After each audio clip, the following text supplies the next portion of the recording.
Di balik dinginnya lereng Dieng, Wonosobo merayakan usianya yang ke-201 tahun lewat sebuah identitas kolektif, yaitu kain batik.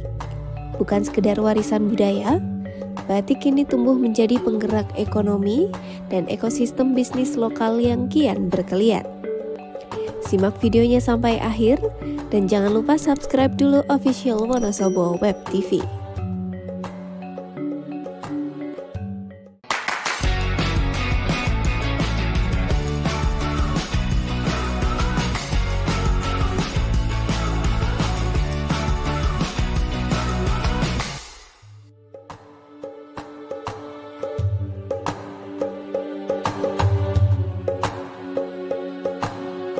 Komersialisasi tradisi ini lahir dari dorongan menggerakkan ekonomi daerah.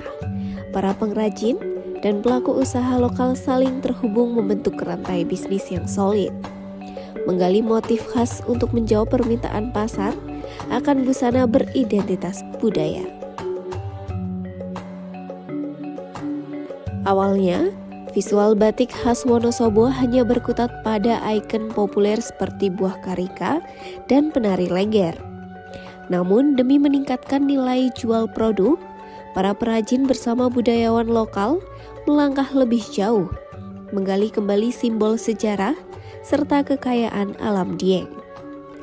Puncaknya pada tahun 2019, pemerintah daerah bersama budayawan merumuskan motif resmi batik Pisawanan Agung. Syarat nilai teologis, garis parangnya menggambarkan kokohnya lereng Wonosobo. Sementara ornamen Candi Dieng dan burung betet melambangkan sejarah sakral. Regulasi daerah pun membagi kain ini ke dalam dua tingkatan strata yang membuat pesan moral kepemimpinan. Kain Pisawanan ini ada dua macam ya. Yang satu namanya Purboyoso. Ya, Purboyoso itu digunakan oleh para pejabat eselon 2 ke atas sampai ke bupati ya begitu. Dan yang satu Tunggul Madyo. Tunggul Madyo dipakai oleh eselon 3 ke bawah. Nah, dan untuk semua masyarakat. Nah, ini memang yang menjadikan sedikit perbedaan hanya pada area gambar inti yang isinya adalah gunungan. Nah, ini melibatkan bahwa seorang pejabat harus bisa memberikan pengayoman, memberikan pitutur kepada pada para anak buahnya. Perbedaan strata ini bukan untuk memisahkan, melainkan untuk mengingatkan akan tanggung jawab, sebuah simbol kepemimpinan yang berakar pada kearifan budaya Jawa.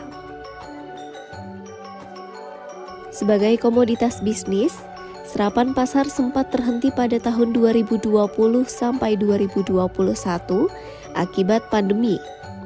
Titik balik terjadi pada tahun 2022 saat terbit aturan kewajiban ASN mengenakan pakaian khas.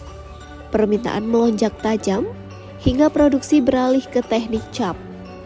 Alih-alih memicu persaingan tidak sehat, lonjakan ini justru direspon dengan kolaborasi solid antar perajin dalam klaster batik Wonosobo. Jadi pengecapan hanya ada di 3 tempat, kemudian yang lain itu ikut mewarnai.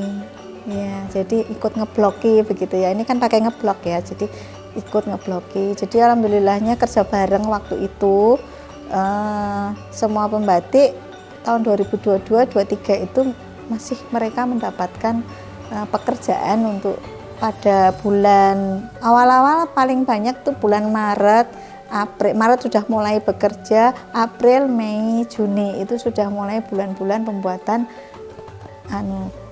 jarik Pisawanan.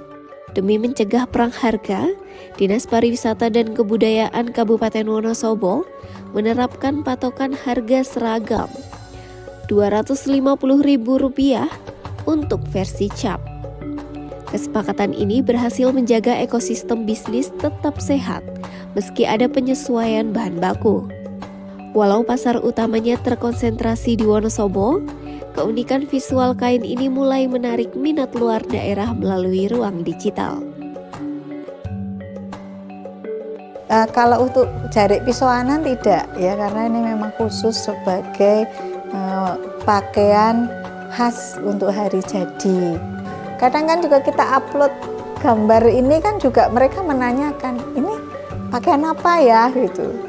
Karena kan waktu di awal-awal kami memang mencoba mengupload gambar lengkap gitu, sampai lengkap bersama dengan model gitu ya. Jadi orang kan pakai belangkonnya gitunya. Nah, jadi seperti itu yang mereka tanyakan.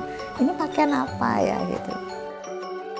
Di usia ke-201 tahun, Batik Pisawanan Agung membuktikan sinergi regulasi, kreativitas dan budaya mampu menggerakkan ekonomi Wonosobo. Harapan kini berada di pundak generasi penerus untuk terus berinovasi mengeksplorasi potensi alam lokal. Karena menjaga kualitas dan inovasi adalah kunci agar warisan leluhur ini tidak hanya abadi di rumah sendiri, tetapi juga dikenal lebih luas.